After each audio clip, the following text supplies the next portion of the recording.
Hi, welcome to the Daily Neloo. Today I'm here with business growth architect Christine Perakis. Christine, welcome. Thank you so much. I'm so happy to be here with you. Christine is also a captain. And what I want to talk about today, at least the beginning of our conversation, is a few years ago you survived a Category 5 hurricane in the two Category 5 hurricanes in the British Virgin Islands, and you learned a lot from that experience. So most of us have never, I didn't even know what a Category 5 was until I asked you about your tattoo.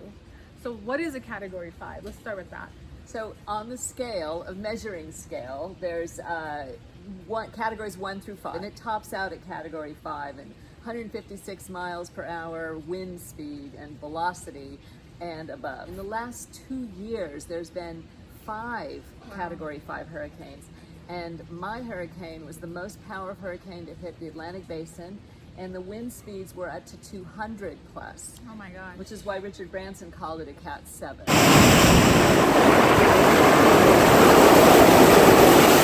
Well, I heard you speak about your experience last year, and it was very powerful. One, because you essentially, and I'm going to let you get into it, you essentially built yourself a coffin. I became trapped in it. No, I'm sorry, that's what I meant to say. Nobody wants that, right? You don't build preparation for the hurricane. I had to drag you kicking and screaming to my coffin. What you created turned into a coffin. Correct, yeah. And so I want to talk about that a little bit and what that felt like being in that when you realized that. But also I want to talk about how you used your leadership skills as a business owner, as a coach, as a captain, to kind of rally the island together. Yeah, it was an experience a little unlike anything else in terms of what it had asked of me to do. I have started businesses, grown businesses, expanded 10 companies on my own and with partners. My last team went from 100% equity funded to a $10 million a year business in 4 years. Wow. And a team of 160, and nothing prepared me for the experience that I was involved in the hurricanes down in the Caribbean.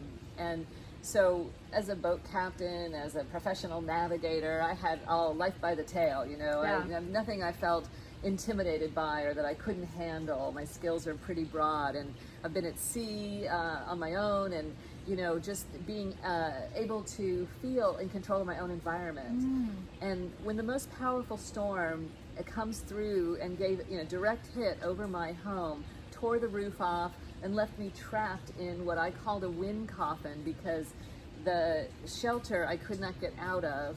It was bringing the storm inside through a crack in my opening, and I had no plan, nobody coming for me, no idea and you were how by I was going yourself. to get out there, and I was alone. And I don't know anybody who was alone for that experience except me. And it was the most natural thing in the world that I left a group of people where we'd spent all day shoring up my friend's home, getting provisions, helping and cross-checking each other, and having dinner, watching the weather reports, but up until a point, and then everybody went off their separate ways, and I was the only one who went alone. And I had no idea how insane that was until there I was trapped. At what point, I guess, during the intensity of the storm did you realize you were trapped inside?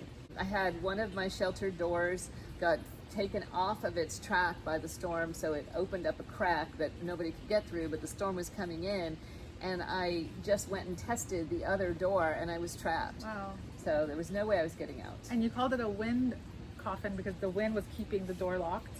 Yes, the wind, the pressure of a hurricane at that level, you're unprepared for. It's as if you're at 30,000 feet and you can't clear your ears.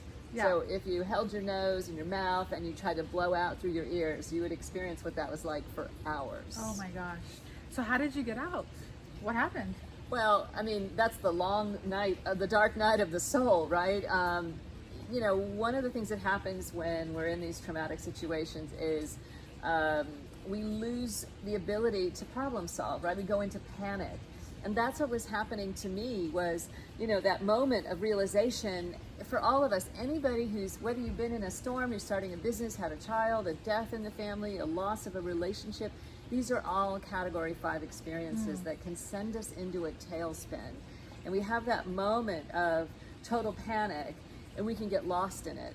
And I've heard of people who are in war-torn regions, from journalists, friends of mine, who they see them sitting amongst the rubble, just shell-shocked, staring out, waiting for someone to come. Yeah. And I had no idea what I was going to do, but I knew that I was going to make something of this experience. So I immediately started activating the prefrontal cortex of my brain, the problem-solving section of the brain, to get it working. It's like exercise, you know, and I started making lists of things that I had done right, things that I had made, mistakes I'd made, and what I learned While from you're experience. sitting through the storm. Well, I had nothing else to do, Wow. right? Yeah. I was trapped. I had no Right. idea. It was pitch black. The storm is raging. I have no idea who's left alive. I can't get to my friends. I can't call anybody. Right. And I don't know what's going to happen. But I know that there's something I can do, which is take a pen and a piece of paper. Imagine having no telecoms, no electricity, no running water, and what are you going to do? How are you going to solve your problems? No social media. You can't Google contact- this. Yeah, exactly, Google. right? We're so chained to our technology, and yes. it can be taken away just like that. Yeah. And my experiences offshore have taught me how to not be so dependent and know that in that moment, I can do something to make this worthwhile of an experience if I come through.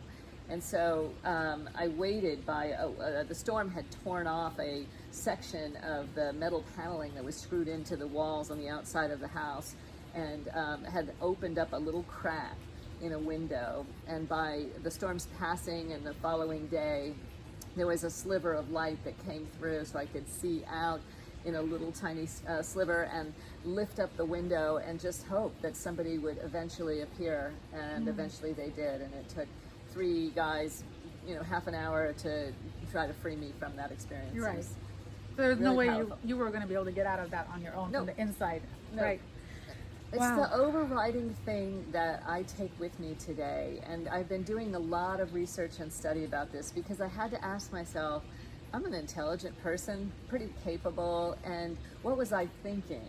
And I've been a professional rescuer at mountains and sea, and as an EMT, and racetracks, you name it, I've done it. So You've lived like well, 9 lives. But we have an expression, who rescues the rescuer? And our imprimatur as a rescuer is, don't put yourself in harm's way.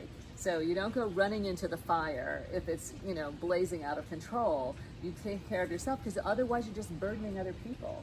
And that's what I Right. did. And I had to come to terms with, I was burdening people who'd also lost their homes and were dealing with the shocks of the situation, and just so I could get freed.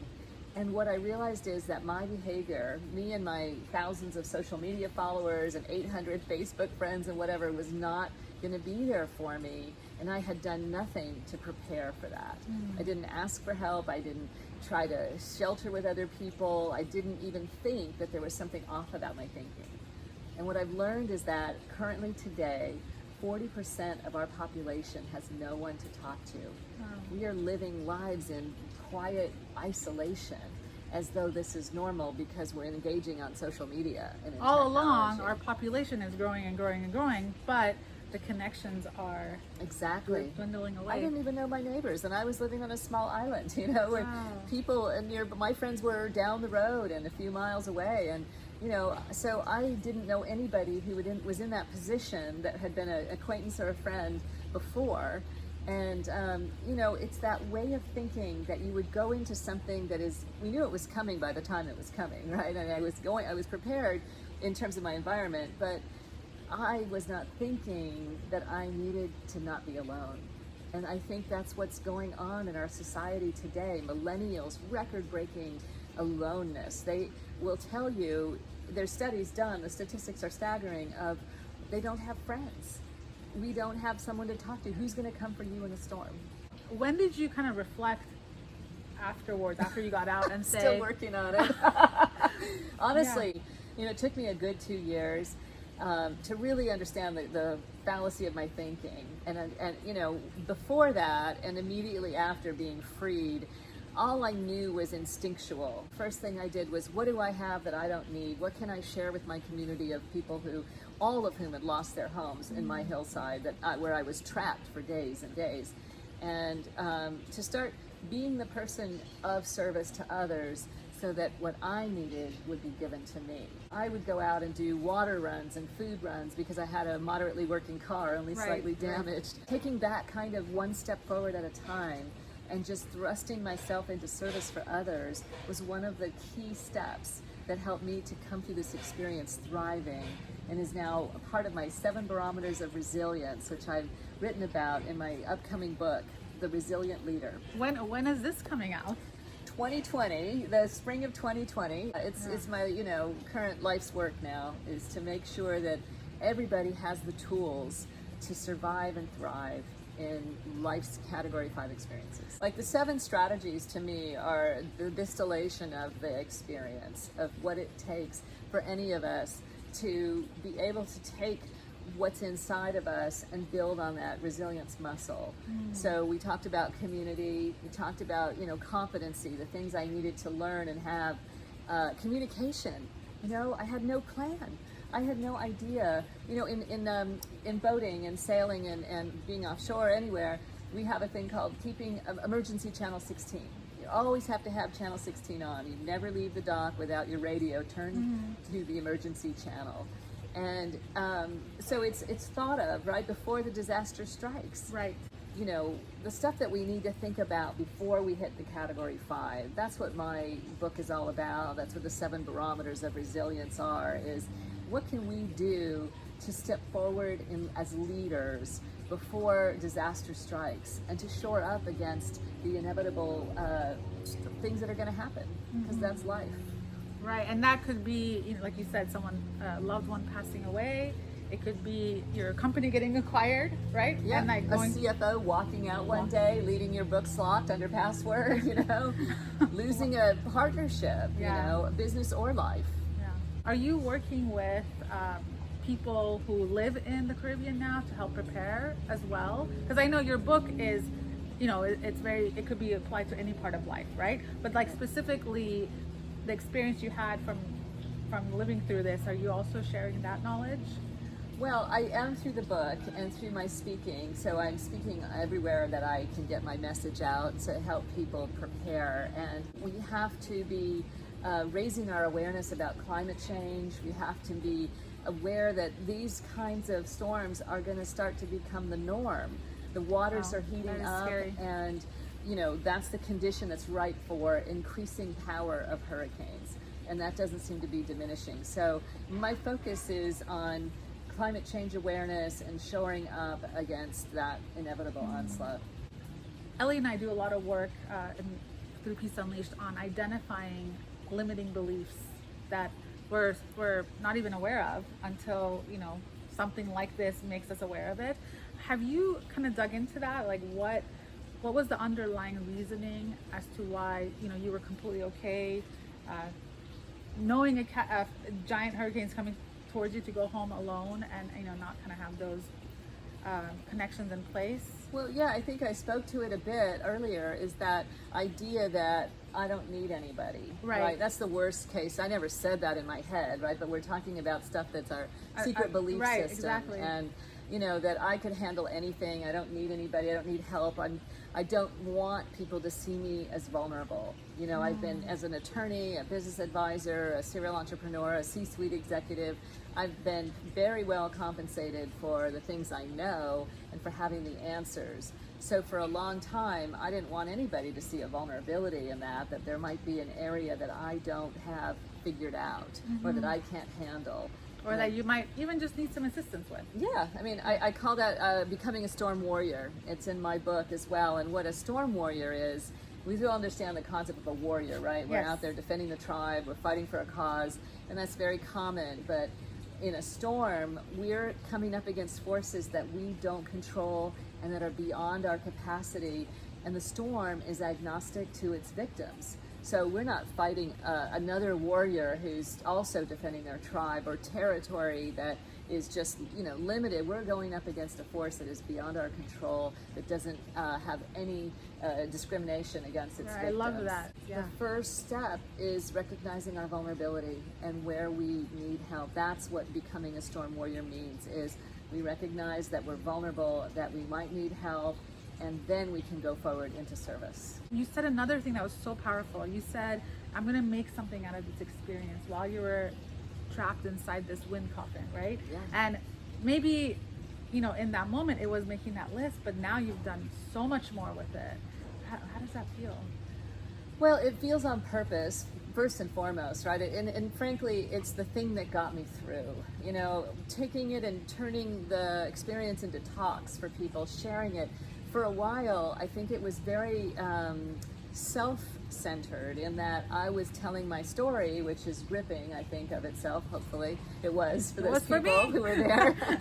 But you know, I was telling the story, but it was a catharsis. Because it doesn't matter what I survived. We're all out there surviving something. Yes. Every one of us. Life is life. And so being able to take myself more and more out of the story is the most important thing that I've learned or overcome, is that what, quote, happens to me can be turned into value for others so long as I don't have to be the front and center.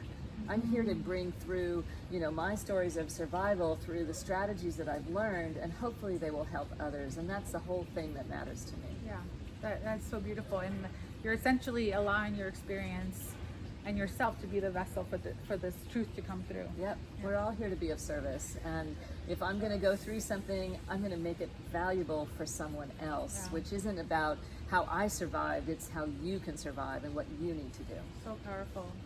Any final words for our viewers? Well, I just want everyone, if they take away nothing, it's that don't be afraid to ask for help. Don't go it alone when you're facing your own Category 5 situations. There are people around who will be there for you if you just let them. I love that, Christine. Thank you so much for sharing. We'll make sure to add the link to pre-order the book in the captions below. And Christine, do you have a website or anything that people can also learn more about you? ChristinePerakis.com, which will take you to links to my last book, the Small Business Survival Guide, The Entrepreneur's Essential Roadmap. And also, if you want to work with Christine, all their contact all be there. Yes. Wonderful. And my online business advisory system will also be linked on my site. Awesome. So we'll get all that in the captions below. Thank you for watching, and I'll talk to you tomorrow. Thank you so much, everybody. Bye.